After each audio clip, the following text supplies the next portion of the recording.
Som na Slovensku, tentokrát už obyčajná kamera.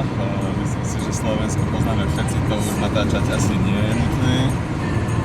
A môžem si povedať, že teda snáď som to zvládol, že teda ja aj Citroën, že sme to zvládli aj napriek maličkým problémíkom s chladením, s kvílením brzd, s klepaním náprav a teraz aj naposledy s problémíkom, no s dosť veľkým problémom s čerpadlom. Mám teda nové čerpadlo z Bosny a Hercegoviny, si ho beriem domov. Tak. Myslím si, že je na čase zhrnúť celú túto úžasnú cestu.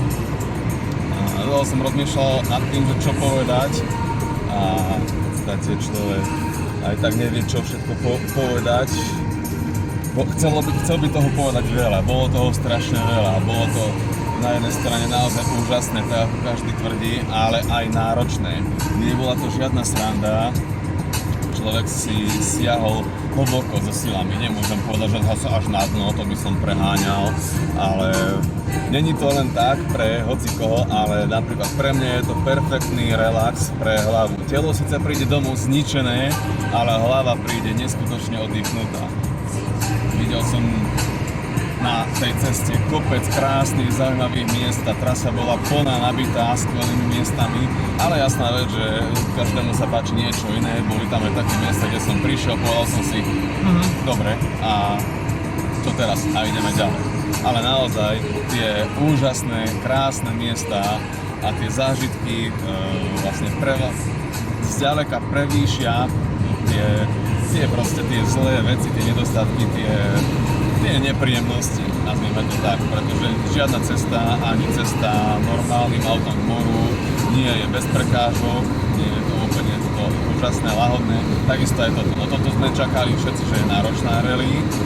Aj tí, čo chodili po minulé roky, povedali, že toto bola veľmi náročná trasa teda.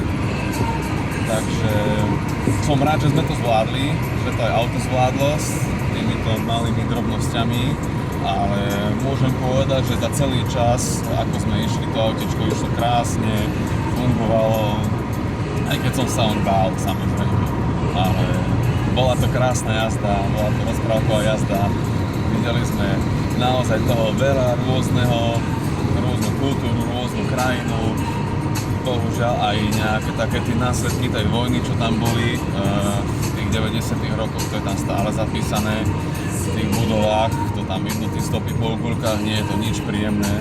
Takisto aj ľudia boli veľmi milí, príjemní, spoznali sme veľa príjemných ľudí, jedna pani mi dokonca dala aj Haribo cukríky, som dostal. Veľmi sa jej to páčilo, táto naša cesta, my sme sa zastavili, u nej predávala na noky. A dobre, že mi nevyobímala to auto, bola taká zlatá, strašne sa jej páčilo. Na jednej strane to bolo veľmi milé, na druhej strane to bolo aj trošku smutné, pretože bolo vidieť, že ona strašne rada išla s nami a proste okolnosti, obchodík a tak ďalej, veci, čo tam mali rozbehnuté, to nedovolili.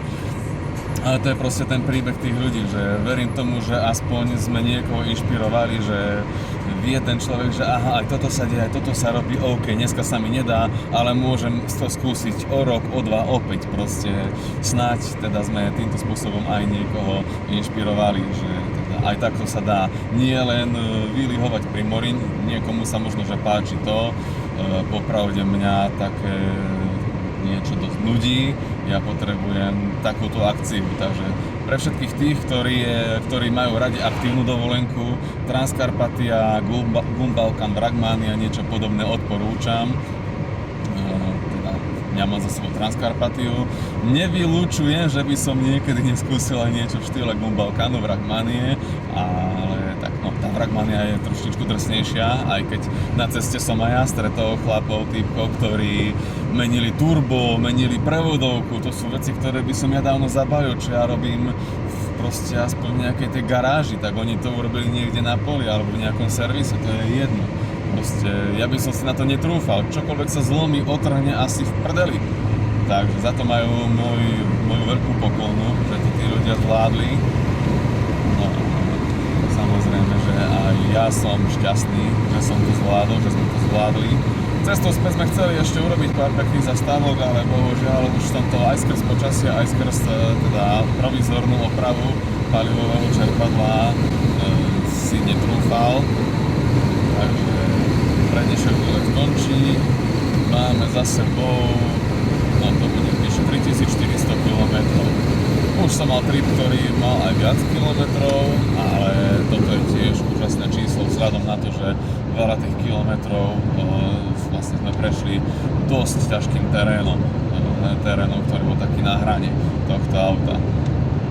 Takže za mňa môžem Transkarpatiu len odporúčať. Pre tých, ktorí vedia, do čoho idú, alebo tušia, do čoho idú, že to není úplná paradička, môžem len odporúčať, ale ono je to tak, je to výzva v podstate. Je to proste výzva, ale za mňa výzva je aj, keď sa rozhodneš posilňovať, je to výzva, nesmieš prestať. Keď sa rozhodneš tuningovať auto, keď sa rozhodneš čítať knihy, horskú turistiku, čokoľvek, všetko je to výzva.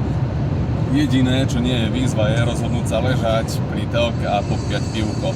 Nič proti pivku, ale toto je niečo predsa len lepšie. Pivko si dávam večer po takomto nádhernom dni, kde sme videli toho naozaj veľa. Už druhý, tretí deň sa mi tie zážitky miešali, už toho bolo strašne veľa a po celých 8, vlastne toto je 9. deň, po 9. dni, 9. dobre rátam, to je 11. Tie dni sa mi úplne zlievali, ja neviem, aký bol kedy deň a aj o tom je toto tá krása, že sa človeku dokonale prevetrá tá hlava. Takže čo povedať, ďakujem všetkým, ktorí ste sledovali, ďakujem tým, ktorí mi pomohli. Určite som potreboval aj ja pomoc, nezvládol by som to asi celkom sám.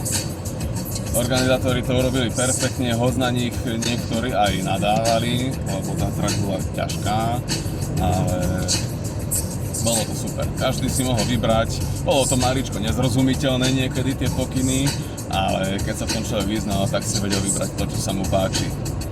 Takže Transkarpatia, možno, že snáď niekedy na budúce s nejakým iným autom. No a čo sa týka auta, tak Citroenik poslúžil krásne. Hovoril som, že toto je teda jeho posledná nejaká veľká cesta. Už to chvíľočku bude mať chudák za sebou. Nemôžem priznať sa, že som sa nevyhol aj takejto myšlienke, že či je ho škoda dávať alebo nie. A bohužiaľ, no, či chcem, či nechcem, ja to auto mám strašne rád, veľmi, je to skvelé auto. Aj v jednom kempe som ho chválil, som sa s nimi zbavil s francúzmi, že aké to skvelé auto a v ten deň sa pokazilo to palivové čerpadlo. Takže určite mi za ním bude veľmi ľúto, možno, že aj nejaká slzička sa vyhrkne. Ale život ide ďalej, proste takto to chodí. Niečo sa končí, niečo sa začína, aj Citroenik už pomaličky doslúži. Ešte si s ním užijem pol roka, mu ešte platí STKčka, takže ešte nejaké výletíky budú a potom už chudáčik pôjde do zaslúženého odpočinku. Takže toľko bola Transkarpatia, úžasná, náročná, ale krásna, proste fantastická. A ja som na seba trošička hrdý, že som to zvládol. Tak snáď ešte možno